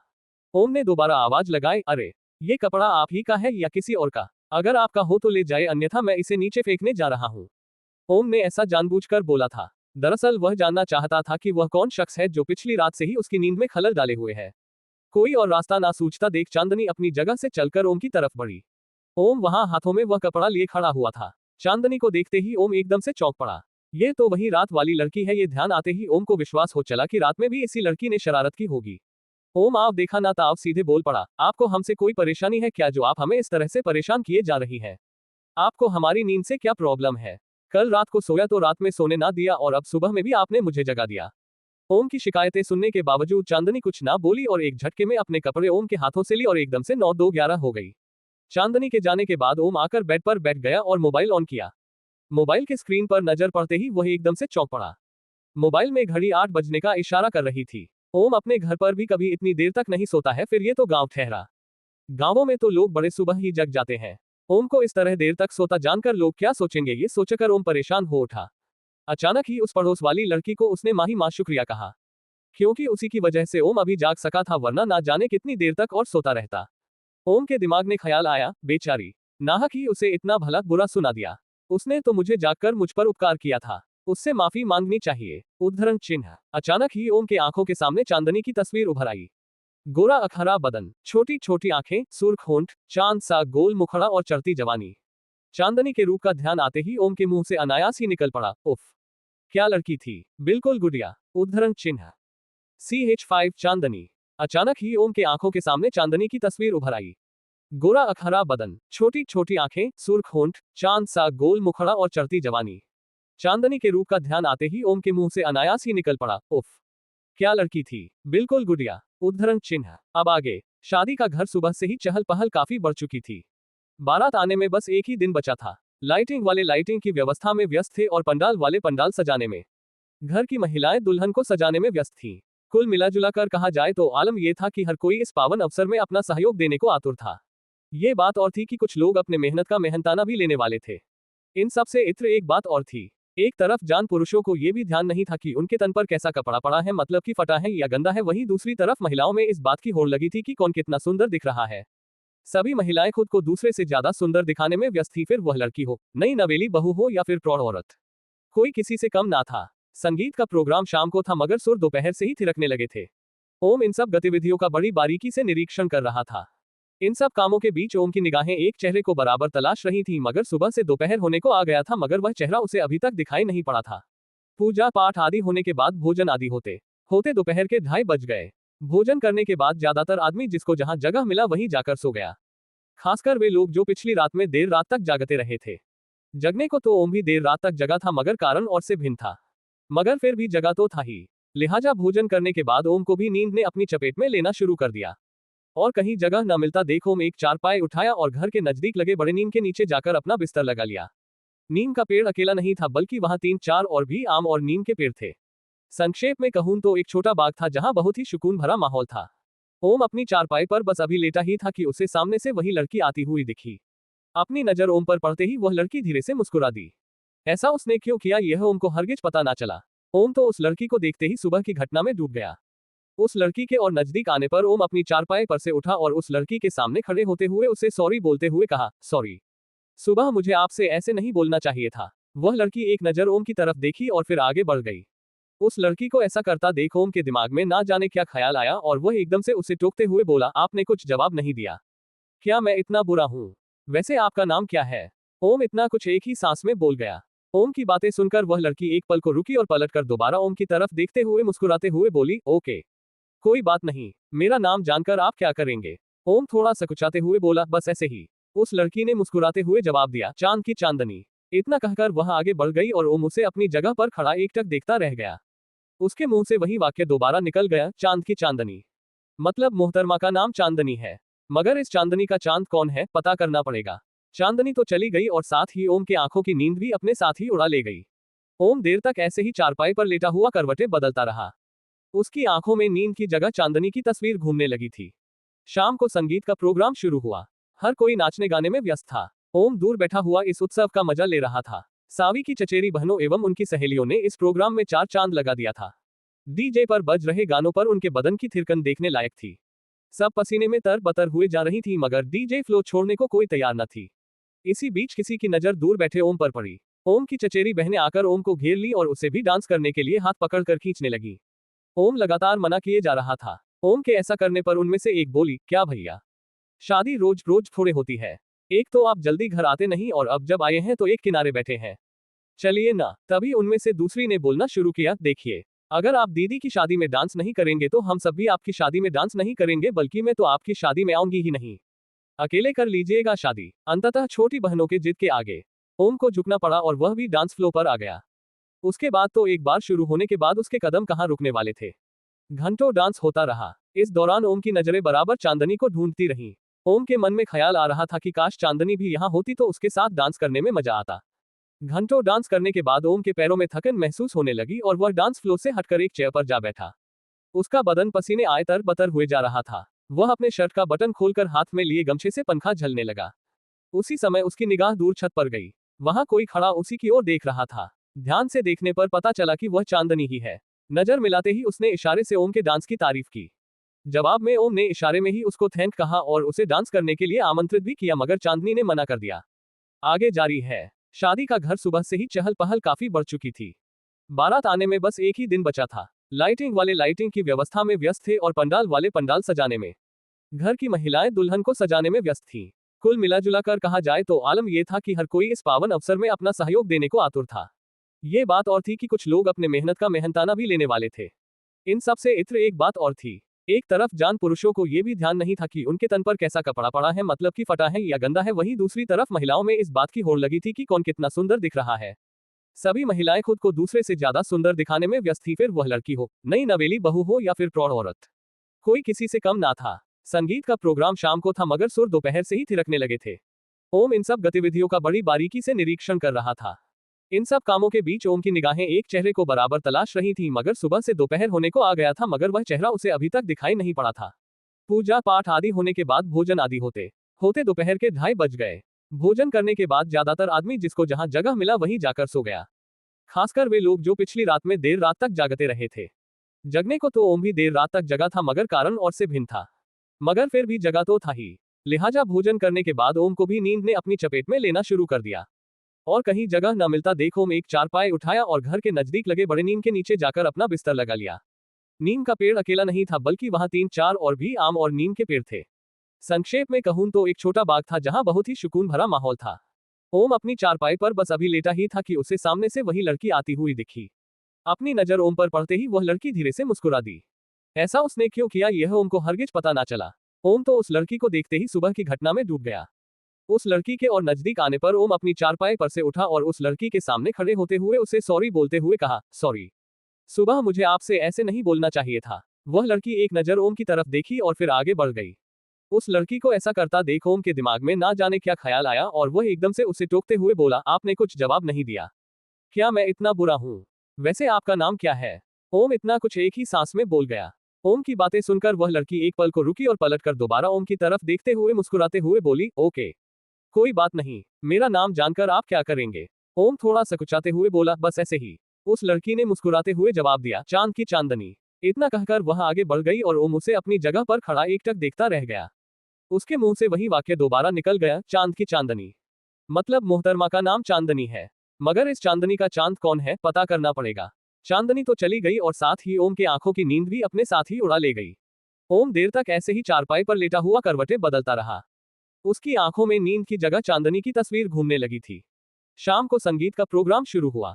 हर कोई नाचने गाने में व्यस्त था। ओम दूर बैठा हुआ इस उत्सव का मजा ले रहा था। सावी की चचेरी बहनों एवं उनकी सहेलियों ने इस प्रोग्राम में चार चांद लगा दिया था। डीजे पर बज रहे गानों पर उनके बदन की थिरकन देखने लायक थी। सब पसीने में तरबतर हुए जा रही थी मगर डीजे फ्लो छोड़ने को कोई तैयार न थी। इसी बीच किसी की नजर दूर बैठे ओम पर पड़ बड़ी। ओम की चचेरी बहनें आकर ओम को घेर ली और उसे भी डांस करने के लिए हाथ पकड़कर खींचने लगी। ओम लगातार मना किए जा रहा था। ओम के ऐसा करने पर उनमें से एक बोली, क्या भैया, शादी रोज रोज थोड़े होती है। एक तो आप जल्दी घर आते नहीं और अब जब आए हैं तो एक किनारे बैठे हैं। चलिए ना। तभी उनमें से दूसरी ने बोलना शुरू किया, देखिए, अगर आप दीदी की शादी में डांस नहीं करेंगे तो हम सब भी आपकी शादी में डांस नहीं करेंगे, बल्कि मैं तो आपकी शादी में आऊंगी ही नहीं। अकेले कर लीजिएगा शादी। अंततः छोटी बहनों के जिद के आगे ओम को झुकना पड़ा और वह भी डांस फ्लो पर आ गया।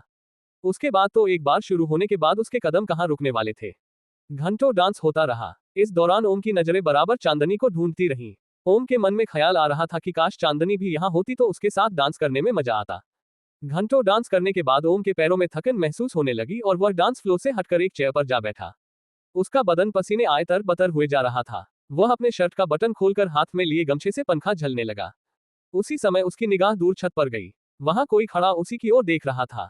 ध्यान से देखने पर पता चला कि वह चांदनी ही है। नजर मिलाते ही उसने इशारे से ओम के डांस की तारीफ की। जवाब में ओम ने इशारे में ही उसको थैंक कहा और उसे डांस करने के लिए आमंत्रित भी किया, मगर चांदनी ने मना कर दिया। CH6 मन की बेचैनी। ओम अपने शर्ट का बटन खोलकर हाथ में लिए गमछे से पंखा झलने लगा। उसी समय उसकी निगाह दूर छत पर गई। वहां कोई खड़ा उसी की ओर देख रहा था। ध्यान से देखने पर पता चला कि वह चांदनी ही है। नजर मिलाते ही उसने इशारे से ओम के डांस की तारीफ की। जवाब में ओम ने इशारे में ही उसको थैंक कहा और उसे डांस करने के लिए आमंत्रित भी किया, मगर चांदनी ने मना कर दिया। अब आगे। चांदनी को छत पर खड़ा देख ओम का मन हुआ कि वह भी छत पर चला जाए, मगर इस डर से कि कहीं कोई गलत ना समझ ले इसलिए वह वहीं बैठा रहा। ओम चांदनी के प्रति एक अजीब सा आकर्षण महसूस कर रहा था। खैर, ऐसा होना कोई आश्चर्य की बात नहीं थी। उम्र के इस पड़ाव में ये सब होना स्वाभाविक था। ओम अपनी जगह पर बैठा हुआ चोर निगाहों से छत की तरफ देख रहा था, इस दे से कि कहीं कोई देख ना ले। ओम अपने काम में मगन था कि तभी उसकी चचेरी बहन रश्मि उसके पास आई और आते ही बोल पड़ी, क्या हुआ भैया, कुछ ढूंढ रहे हैं क्या? क्या चाहिए? रश्मि की बातें सुनते ही ओम का चेहरा मारे शर्म के लाल हो गया। उसकी जुबान लड़खड़ा गई। वह खुद को संभालते हुए बोला, ना नहीं, कुछ भी तो नहीं। क्यों? ऐसा क्यों लगा तुम्हें? रश्मि बड़ी मासूमियत से बोली, नहीं, बस ऐसे ही पूछा। आप कब से छत की तरफ देखे जा रहे थे तो मुझे लगा कि कहीं कुछ ढूंढ तो नहीं रहे। वैसे मैं आपको बताने आई थी कि बड़ी माँ आपको बुला रही है। रश्मि की बातों ने ओम को अंदर तक हिला दिया था। उसे लगा कि उसकी चोरी पकड़ी गई। ओम अपनी जगह से खड़ा होते हुए बोला, कहाँ है मम्मी? रश्मि बोली, सावी दीदी के पास। इतना कहकर रश्मि वापस डांस फ्लो की तरफ चल पड़ी। ओम के मन में एक दफा ख्याल आया कि रश्मि को इस बारे में किसी से कुछ कहने के लिए मना कर दे, मगर फिर ना जाने क्या सोचकर उसने चुप रहना ही बेहतर समझा। वह सीधे सावी के कमरे की तरफ चल पड़ा। वहां जाकर देखा तो उसकी मम्मी कई औरतों के साथ बैठी है। वहां का माहौल देखते ही ओम को समझ आ गया कि किस लिए उसे बुलाया गया है। फिर भी वह अनजान बनता हुआ अपनी मम्मी से बोला, आपने मुझे बुलाया मम्मी? ओम की मां रुक्मिणी देवी अपने पास बैठी एक महिला को संबोधित करते हुए बोली, लो दीदी, मिल लो, यही है हमारे सुपुत्र जी। ओम, दीदी को प्रणाम तो करो। ओम अपनी मां द्वारा बताई गई महिला के साथ साथ वहां उपस्थित बाकी सबको भी प्रणाम किया। कुछ देर तक वह महिला ओम को पारखी नजरों से देखती रही और फिर धीरे से बोली, भाई रुक्मिणी, हमको तो तेरा लड़का बहुत पसंद है। आने दे कोमल के पापा को, उनसे बात करके बताती हूँ।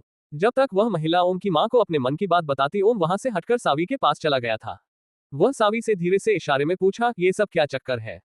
सावी ओम की बातें सुनकर पहले तो धीरे से मुस्कुराई, फिर बोली, भैया तुम तो गए, तुम्हें कुर्बान करने की तैयारी चल रही है, भाग सको तो भाग लो। उद्धरण चिन्ह। संगीत का कार्यक्रम तथा खाना पीना आदि समाप्त होते होते काफी रात हो गई। जब सब लोग सोने की तैयारियों में लगे उस समय रात के 1 बज चुके थे। जिसको जैसा और जहां जुगाड़ बन पड़ा वह वहीं पर बिस्तर लगाया और लंबा हो लिया। गांव के लोग ऐसे कामों में बड़े अभ्यस्त होते हैं, इसलिए उनको तनिक भी देर ना लगी सोने में, मगर ओम के साथ ऐसा ना था। हालांकि ओम का नाता भी कभी इसी गांव से हुआ करता था, मगर शहर में रहते हुए वह उन्हीं के तौर तरीकों में बंध कर रह गया था। इसी कारणवश वह अभी तक एक कुर्सी पर बैठा हुआ सोच में डूबा हुआ था। उसकी निगाहें बार बार इधर उधर सोए हुए लोगों पर पड़ती और फिर कुछ देर बाद सबका चक्कर लगाकर वापस मायूस होकर एक जगह ठहर जाती। ओम अभी तक किसी निष्कर्ष पर नहीं पहुंच पाया था कि अपना बिस्तर कहाँ लगाए। इसका एक कारण पिछली रात वाली घटना भी थी, जो आज पूरे दिन किसी साए की तरह ओम का पीछा की थी। कहीं ना कहीं ओम के मन में भी कुछ उथल पुथल सा चल रहा था। यह उथल पुथल क्यों था वह तो वही बता सकता है जो पूरे दिन ओम की नजरों का पीछा किया हो। खैर, ओम कुछ देर सोचता रहा, फिर मन में कुछ ठानकर वह अपना बिस्तर अपने बाजुओं में दबाए छत पर जाने को अग्रसर हुआ। अभी वह एक दो कदम ही चला था कि अचानक ही उसके कदम रुक गए। वह मन में सोचने लगा, जब सब लोग यहीं नीचे सो रहे हैं तो मुझ अकेले का ऊपर छत पर जाकर सोना क्या सही होगा। वैसे भी रात में रश्मि ने शायद ओम को चांदनी की तरफ देखते और इशारे करते हुए देख लिया था। कहीं उसने यह बात किसी को बता दी होगी तो सब लोग तो यही सोचेंगे कि मैं चांदनी के चक्कर में ही अकेले छत पर सोने आया हूँ। इस बात के ख्याल से ही ओम का बदन पसीने पसीने हो गया। कभी कभी हम उस आता को सोचकर ज्यादा डर जाते हैं जो हुआ भी नहीं होता, बल्कि जिसके होने की गुंजाइश होती है, और वह भी संदेहपूर्ण स्थिति में। पिछली रात तो ओम मजबूरी में छत पर सोने गया था, मगर आज की रात वह इसी उम्मीद में जाना चाहता था कि शायद वहां आज भी चांदनी को देखने या फिर हो सका तो उससे बात करने का मौका मिल जाए। इस बात से ओम भी इनकार नहीं कर सकता था, मगर उसे इस बात का ध्यान ही नहीं था कि इतनी रात गए कोई लड़की छत पर क्यों जागती मिलेगी। ओम काफी देर तक खुद के अंदर के उथल पुथल से जूझता रहा। अंततः दिमाग ने दिल ऊपर विजय पा ली। दिमाग की मानते हुए ओम ने मन ही मन कहा, कोई जरूरी तो नहीं कि वह आज भी इतनी रात तक छत पर जागती मिले। ये सोचकर ओम की नजरें इधर उधर एक उपयुक्त स्थान की तलाश करने लगी जहां ओम अपने सोने की व्यवस्था कर सके। थोड़े प्रयास में ओम को अभीष्ट जगह मिल भी गई। CH7 surprise. अंततः दिमाग ने दिल ऊपर विजय पा ली। दिमाग की मानते हुए ओम ने मन ही मन कहा, कोई जरूरी तो नहीं कि वह आज भी इतनी रात तक छत पर जागती मिले। ये सोचकर ओम की नजरें इधर उधर एक उपयुक्त स्थान की तलाश करने लगी जहां ओम अपने सोने की व्यवस्था कर सके। थोड़े प्रयास में ओम को अभीष्ट जगह मिल भी गई। अब आगे ओम अपने बिस्तर पर लेटा हुआ आसमान में चमकते तारों की तरफ देख रहा था। चांद की दूधिया रोशनी में नहाई रात बहुत खूबसूरत जान पड़ती थी।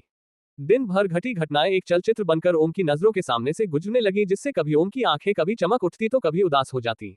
अचानक ही ओम को अपनी मां की उस सहेली का ध्यान आया जो उसके लिए किसी लड़की के रिश्ते की बात बता रही थी। ये बात ध्यान आते ही ओम के मुंह से अनायास ही निकल पड़ा, इन्हें भी अभी रिश्ता लाना था। इतना कहकर ओम पिछली रात की घटना याद कर उसी छत की तरफ अपना चेहरा घुमा लिया। उधर चेहरे के घूमते ही उसकी नजरें सामने का दृश्य देखकर एकदम से खुली की खुली ही रह गईं। वहां छत की मुंडेर के सहारे खड़ी चांदनी ओम की तरफ ही देखे जा रही थी। चांदनी को छत पर इतनी रात तक क्यों अकेले खड़ा देख ओम को जितना आश्चर्य हुआ उससे कहीं ज्यादा खुशी हुई। आखिरकार वह चांदनी के दीदार के लिए ही तो छत पे जाना चाहता था, मगर अब जबकि चांदनी खुद उसी की तरफ देखे जा रही थी तो उसकी खुशी का ठिकाना ही न रहा। अभी ओम चांदनी से कुछ पूछता इससे पहले ही चांदनी ने इशारे से ओम से छत पर ना सोने का कारण पूछा। बेचारा ओम, उसे कुछ समझ ही नहीं आया कि क्या जवाब दे, इसलिए इस बात को टालने के लिए उसने इशारे में ही चांदनी से पूछा, क्या बात है अभी तक सोई नहीं? इतनी रात हो चुकी है। चांदनी ने ओम के सवालों का जवाब देते हुए कहा, नींद नहीं आ रही। फिर उसने पूछा, तुम क्यों जाग रहे हो अभी तक?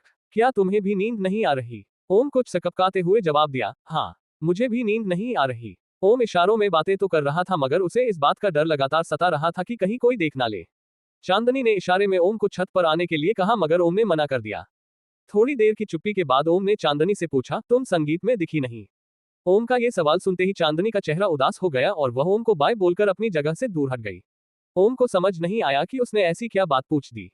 पहले तो ओम को लगा कि हो सकता है किसी को देखकर चांदनी आड़ में चली गई हो, मगर जब काफी देर बाद भी वह लौटकर नहीं दिखी तो ओम को खुद के ऊपर गुस्सा आने लगा। ना कि उससे ये पूछा, क्या जरूरत थी पूछने की। ओम की व्याकुल निगाहें बहुत देर तक उस छत के मुंडेर पर लगी रहीं, इस उम्मीद में कि शायद अब चांदनी दोबारा दिख जाए, मगर उसकी यह ख्वाहिश तो पूरी नहीं हो पाई। मगर हाँ, इसी बीच उसे नींद जरूर आ गई। ओम के मन में एक बात आज सुबह से ही बेचैनी बचाए हुए थी।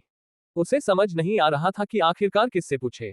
उसी समय रश्मि उसके सामने से गुजरी। ओम ने सोचा कि क्यों ना रश्मि से पूछूं, मगर फिर पिछली रात वाली बात याद आते ही ओम की नजरें अपने आप ही झेप गईं और चुपचाप रश्मि को अपने पास से गुजरता हुआ देखता रह गया।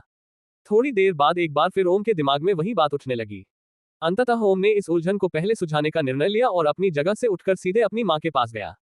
संयोग अच्छा था, उसकी मां कमरे में अकेले ही थी। ओम को अपने पास आया हुआ देख उसकी मां का चेहरा मारे खुशी के एकदम से चहक उठा।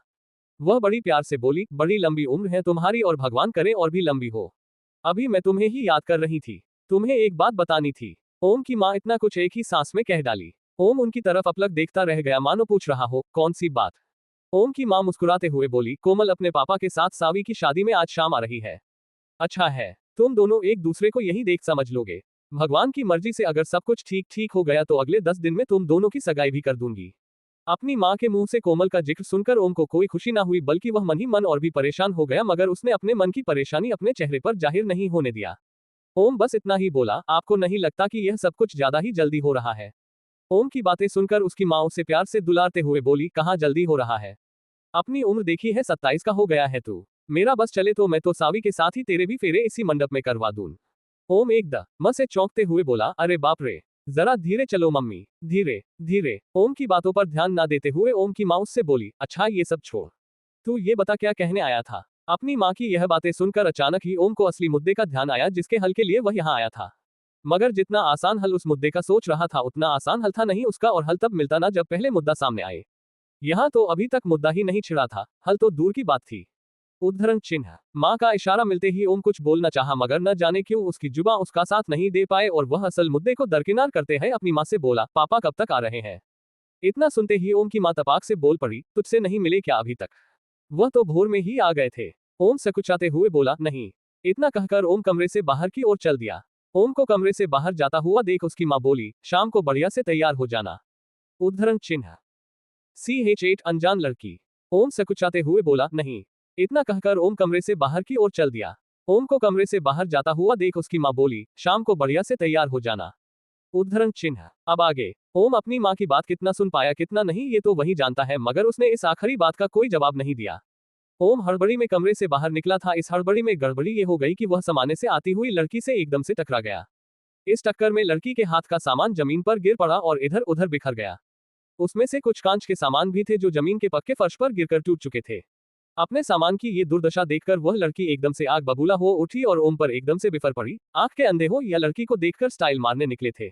मेरा सारा सामान, कोई माँ, मेरे मेकअप का सामान सारा बर्बाद कर दिया। मैं तुझे नहीं छोड़ूंगी। चल चल जल्दी से इसके पैसे निकाल, वरना तेरी नानी याद दिला दूंगी।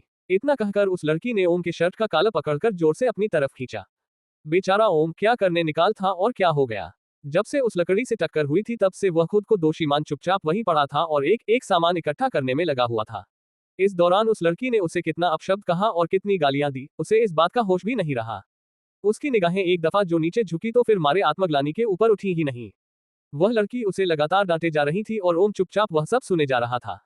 पैसे देने की बात सुनकर ओम धीरे से अपने जीन्स के पॉकेट में हाथ डाला और बैलेट में जितना पैसा था निकालकर उस लड़की को दे दिया। मारे घबराहट के उसने एक दफा गिना भी नहीं। वो तो बस यही चाहता था कि किसी तरह ये मामला रफा दफा हो, इससे पहले कि कोई और यह सब देखे।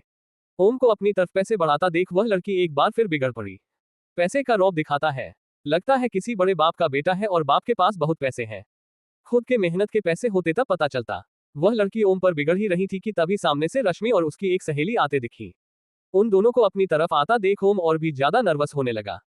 पास आते ही रश्मि बोली, अरे दीदी आप कब आई? ये कैसी हालात बना रखी है अपने, और ये सब सामान क्यों बिखरे पड़े हैं? रश्मि के इतने सवालों का उस लड़की ने बस एक ही जवाब दिया, ये सब इन साहबजादे का काम है। लगता है इनके बाप के पास कुछ ज्यादा ही पैसे हैं। उस लड़की की बातें सुनकर रश्मि एक नजर ओम की तरफ देखी जो अभी तक नजरें नीची किए हुए खड़ा था, और फिर उस लड़की से बोली, छोड़िए न दीदी, जो हुआ सो हुआ, आप मेरे साथ चलिए, सावी दीदी कब से आपका इंतजार कर रही हैं। वह लड़की अपने बिखरे व टूटे फूटे सामान को इकट्ठा कर तमतमाया हुआ चेहरा लिए रश्मि के साथ सावी से मिलने दुल्हन के कमरे की तरफ चल दी। रश्मि के साथ आती हुई लड़की को देखते ही सावी का चेहरा एकदम से खिल उठा और चहकती हुई आगे बढ़कर उस लड़की को अपने गले से लगा ली। जब सावी उस लड़की से अलग हुई तो सावी की नजर उस लड़की के चेहरे पर पड़ी। वह लड़की काफी गुस्से में नजर आ रही थी। उस लड़की का ये हाल देखकर सावी बड़े मधुर स्वर में बोली, अरे कोमल, क्या हुआ, कुछ परेशान लग रही हो? सावी की बातें सुनकर कोमल हाथ में लिए सामान को वहीं बेड पर एक तरफ लगभग पटकते हुए बोली, परेशान नहीं हूं बल्कि गुस्सा हूं। सावी बोली, क्यों? कोमल बोली, देख नहीं रही मेरा सारा मेकअप का सामान खराब कर दिया उस दुष्ट ने। अब मैं तेरा मेकअप कैसे करूंगी, मन तो कर रहा है उसे कच्चा चबा जाऊं। सावी कोमल की बातें सुनकर थोड़ा परेशान तो हुई, मगर उसे हंसी भी आ रही थी।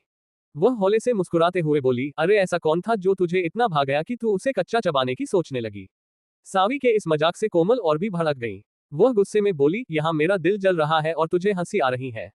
सावी बोली, अच्छा बाबा, ले नहीं हंसती, मगर ये तो बता वह था कौन? कोमल बोली, था एक आंख का अंधा, मैं पहचानती नहीं हूँ उसे। कोमल की यह बात सुनकर बगल में खड़ी रश्मि को हंसी आ गई। रश्मि को हंसता देख सावी उससे बोली, रश्मि क्या हुआ, तू क्यों हंस रही है? रश्मि अपनी हंसी रोकते हुए बोली, मैं बताऊं वह कौन था? बाकी दोनों रश्मि की तरफ बड़ी बेताब नजरों से देखने लगी मानो कह रही हो नेकी और पूछ पूछ। रश्मि बोली, सावी दीदी, वह तो ओम भैया थे। कोमल दीदी ने उन्हें इतनी खरी खोटी सुना दी कि बेचारे नजर भी नहीं उठा सके। बस नजरें नीची किए चुपचाप अपनी गलती पर अफसोस किए जा रहे थे। ओम का नाम सुनते ही सावी एकदम से चौंक पड़ी। पहले तो वह जोर से हंस पड़ी मगर फिर अपनी हंसी रोकते हुए धीरे से बोली, ओम भैया तो गए। फिर कोमल से बोली, कोमल तू ठीक कह रही है, उन्हें ऐसे ही तो नहीं छोड़ सकते। अच्छा ये बता, अगर मैं उन्हें तेरे सामने ला दूं तो तू उन्हें क्या सजा देगी? सावी की बातें सुनकर कोमल एक झटके में बोल पड़ी, गुस्सा तो इतना आ रहा था कि 2-4 थप्पड़ जड़ दूं, मगर अब ये जानने के बाद कि तुम्हारे भैया हैं तो फिर। इतना कहकर कोमल चुप हो गई। कोमल को कुछ सकुचाता हुआ देख सावी झट से बोली, अरे मेरे भैया हैं तो क्या हुआ, ऐसे ही छोड़ देगी? तू इसकी चिंता छोड़, तू तो बस ये बता कि सजा क्या देनी है। कोमल दोबारा सकुचाते हुए बोली, मगर यार फिर भी। सावी फिर बोली, अच्छा चल फुल एंड फाइनल, चल तू मान ले वो मेरे भैया नहीं है, अब बता क्या सजा देगी। कोमल थोड़ा सकुचाते हुए बोली, कान पकड़कर 5 बार उठक बैठक कराती और फिर जितना नुकसान हुआ है उसकी भरपाई करवाती। जो सामान खराब हुए हैं उन्हें बाजार भेजकर अभी और इसी वक्त मंगवाती। सावी कोमल की बातें सुनकर मन ही मन मुस्कुरा उठी। फिर अपनी हंसी को अपने अंदर ही रोकते हुए बोली, ठीक है, मैं तुमसे वादा करती हूँ कि मैं तुम्हें इसका अवसर जरूर दूंगी। फिलहाल तू ऐसा कर, पहले अपने कपड़े बदल ले, तेरे कपड़ों पर तो रंगोली बन गई है। सावी की बातें सुनकर कोमल अपने कपड़ों को ऊपर से नीचे तक देखने लगी और फिर अपने हाथों से उन्हें झटकते हुए धीरे से बोली, इस रंगोली का बदला तो लेकर रहूंगी। CH9 सावी की शरारत। सावी कोमल की बातें सुनकर मन ही मन मुस्कुरा उठी। फिर अपनी हंसी को अपने अंदर ही रोकते हुए बोली, ठीक है, मैं तुमसे वादा करती हूँ कि मैं तुम्हें इसका अवसर जरूर दूंगी। फिलहाल तू ऐसा कर, पहले अपने कपड़े बदल ले, तेरे कपड़ों पर तो रंगोली बन गई है। सावी की बातें सुनकर कोमल अपने कपड़ों को ऊपर से नीचे तक देखने लगी और फिर अपने हाथों से उन्हें झटकते हुए धीरे से बोली, इस रंगोली का बदला तो लेकर रहूंगी। अब आगे उस अनजान लड़की के रश्मि के साथ चले जाने के बाद भी उसके कहे शब्द ओम की कानों में ड्रम बीट की तरह बज रहे थे। ओम को आज से पहले किसी लड़की ने इतनी खरी खोटी नहीं सुनाई थी। ओम सोचने लगा, लड़कियां ऐसी भी होती हैं, बाप रे बाप। हालांकि ओम जानबूझकर उस लड़की से नहीं टकराया था, तथापि उसने इस घटना का खुद को दोषी मानते हुए उस लड़की से माफी भी मांग ली थी, मगर फिर भी उस लड़की ने उसे इतना खरी खोटी सुनाया, ये बात ओम को बहुत नागवार लग रही थी। अचानक ही उसे चांदनी का ख्याल आ गया। वह सोचने लगा, वाह रे विधाता, तेरी रचना भी गजब है। एक तरफ ये बदमिजाज लड़की और एक तरफ सरल सुंदर और शांत चांदनी, बिल्कुल अपने नाम की तरह, जिसको देखने से ही दिल को एक अजीब सा सुकून मिलता है। चांदनी का ख्याल आते ही ओम का ध्यान अपने उद्देश्य की तरफ चला गया। वह सोचने लगा, क्या करने आया था और कहां उलझ कर रह गया। वह सोचने लगा कि उस पड़ोस वाले परिवार के बारे में क्यों ना सावी से ही पूछ लूं। वह चांदनी के बारे में जानती भी नहीं, इसलिए उसे मुझ पर शक भी न होगा। ओम अपने मन को दोबारा तसल्ली दिया, हाँ यही ठीक रहेगा। अपने मन में यह निश्चय करके ओम सावी के कमरे की तरफ चल दिया। ओम जैसे ही सावी के कमरे में पहुंचा, सावी उसे देखकर धीरे से मुस्कुरा दी। ओम इस मुस्कुराहट का मतलब ना समझ सका। उसकी नजर सावी के पास बेड पर बैठी एक अनजान चेहरे पर जाकर ठहर गई। उस अनजान लड़की को ओम पहले कभी नहीं देखा था। उसने मन में सोचा, शायद सावी की कोई सहेली होगी। उस लड़की की वहां उपस्थिति से ओम को थोड़ा हिचकिचाहट होने लगी कि उसके सामने किस तरह सावी से अपना सवाल पूछेगा। ओम को किसी ख्याल में डूबा देखकर सावी बोली, क्या हुआ भैया, कहाँ खो गए? सावी की बातें सुनकर ओम अपने ख्यालों से बाहर आया और धीरे से बोला, तुम फ्री हो क्या? सावी बोली, हाँ, ऐसा कुछ खास बिजी तो नहीं हूँ, क्यों, कोई काम था क्या? ओम बोला, हाँ कुछ पूछना था। इतना कहकर ओम सावी के पास बैठी लड़की की तरफ देखने लगा, मानो कह रहा हो, ये कौन है? सावी ओम की हिचकिचाहट समझ गई। वह अपने बगल में बैठी लड़की का ओम से परिचय कराते हुए बोली, अरे खुशी, तुम पूछ रही थी ना, यही ओम भैया है। उद्धरण चिन्ह। इस परिचय के लिए न तो ओम तैयार था और ना ही कोमल। कोमल तो और भी ज्यादा चौंक पड़ी, यह सोचकर कि सावी ने उसका नाम खुशी क्यों बताया। वह एक टक सावी की तरफ देखने लगी, मानो पूछ रही हो, ये सब क्या माजरा है। दूसरी तरफ ओम भी ये सुनकर एकदम से चौंक पड़ा कि यह कौन लड़की है जो मेरे बारे में पूछ रही थी। हालांकि ओम और कोमल दोनों कुछ आश्चर्य में थे, तथापि दोनों एक दूसरे को हाय बोले। ओम सावी को इशारे से और नजदीक बुलाया और अपने मन में उठ रहे सवाल को सावी के सामने रख दिया, ये अपने पड़ोस वाले शादी में इनवाइट नहीं है क्या? सावी एक झटके में बोल पड़ी, नहीं, उनके यहाँ से हमारा उठना बैठना और खान पान बंद है। ओम के सवाल का जवाब देने के बाद अचानक ही सावी को ख्याल आया कि ओम ये सवाल क्यों पूछ रहा है।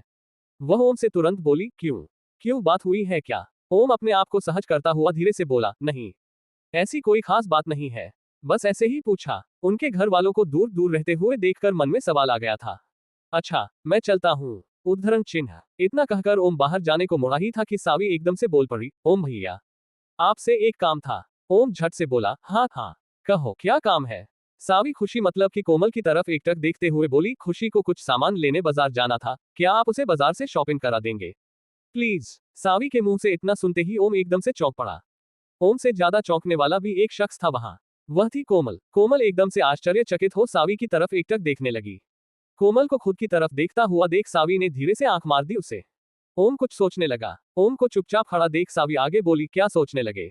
अगर आपको कोई दिक्कत हो तो जाने दीजिए। मेरा भी कुछ मेकअप का सामान लाना था। कोमल से मंगाई थी मगर वह न जाने कहां सब खराब कराई। अब मेरा मेकअप कैसे होगा? सामान के खराब होने के बारे में सुनकर या फिर कोमल का नाम सुनकर यह कहना मुश्किल, मगर ओम अचानक एकदम से चौंक पड़ा।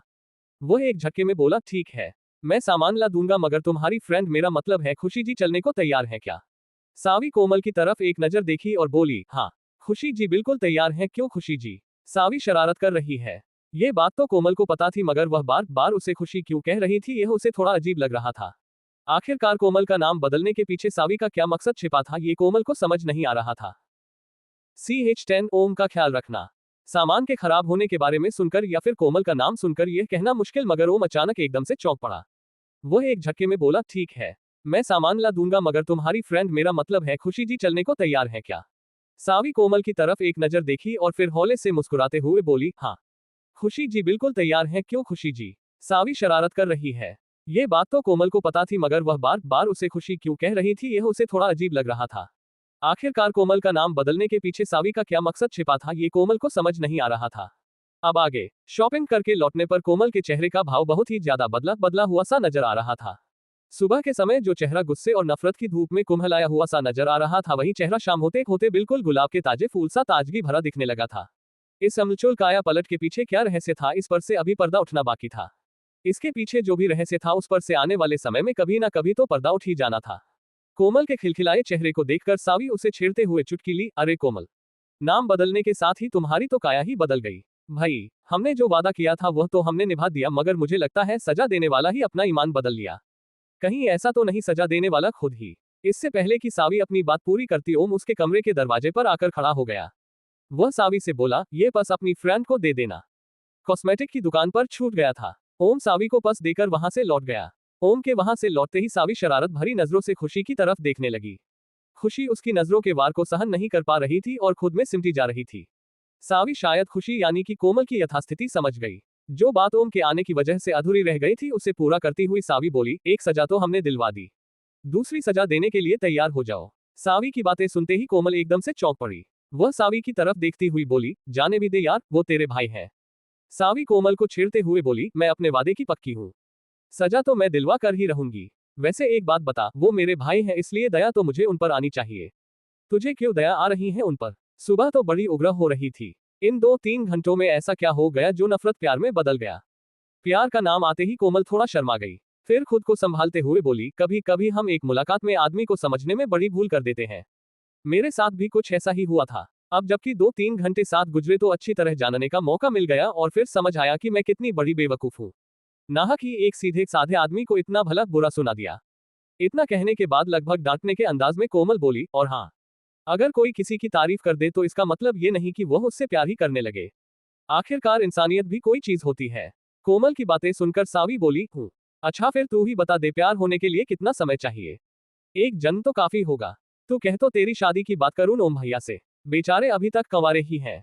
सावी की बातें सुनकर कोमल सावी को छेड़ते हुए बोली, ना भाई ना, तू ही कर ले शादी, लगता है बड़ी बेसब्री है जीजा जी से मिलने की तुझे।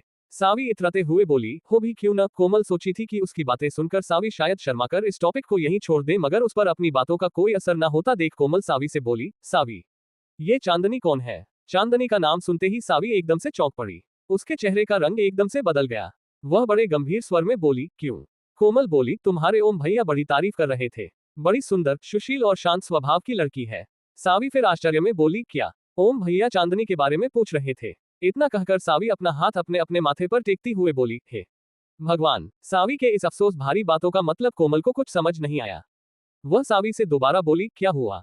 ऐसा क्या है इस चांदनी में जो उसका नाम सुनते ही तुम अपना सिर पकड़ ली? सावी बोली, अभी नहीं बता सकती, बाद में फिर कभी बताऊंगी। इस समय तो उसका नाम लेना भी किसी श्राप से कम नहीं। सावी कुछ चिंतित भाव से बोली, कोमल तू मेरा काम करेगी? कोमल बोली, ऐसा क्या काम है? सावी बोली, तू ओम भैया पर नजर रखना और उन्हें कभी भी अकेले मत छोड़ना। कोमल बोली, मगर क्यों? सावी बोली, फिलहाल तो तू यही जान ले कि ओम भैया वही लड़का है जिनके साथ मौसी जी तुम्हारी शादी की बात चला रही है। बाकी बातें मैं तुम्हें बाद में बताऊंगी। सावी आगे बोली, अगर ओम भैया तुझे पसंद है तो प्लीज उन्हें अकेला मत छोड़ना, और अगर पसंद नहीं भी है तो इंसानियत के नाते तुम उनको अकेला मत छोड़ना। कोमल की सावी की बातें कुछ रहस्यमयी लग रही थी। कोमल आगे एक दफा और पूछी, सावी मुझे कुछ साफ साफ बतोगी भी, आखिर बात क्या है? तुम क्यों उनको अकेला नहीं छोड़ना चाहती हो? सावी एक गहरी सांस लेकर धीरे से बोली, क्योंकि उनकी जान को खतरा है। सावी की बातें सुनकर कोमल का मुंह खुला का खुला ही रह गया। आज के लिए बस इतना ही दोस्तों। डेविल हंटर ओम की इस रोमांचक कहानी के लिए और जानना चाहते हैं तो अगले पार्ट का इंतजार कीजिए। पसंद आए हो तो लाइक, सब्सक्राइब, शेयर करें, कोई गलती लगे तो कमेंट में बताएं, इससे हमें बेहतर कंटेंट बनाने की प्रेरणा मिलती है। धन्यवाद।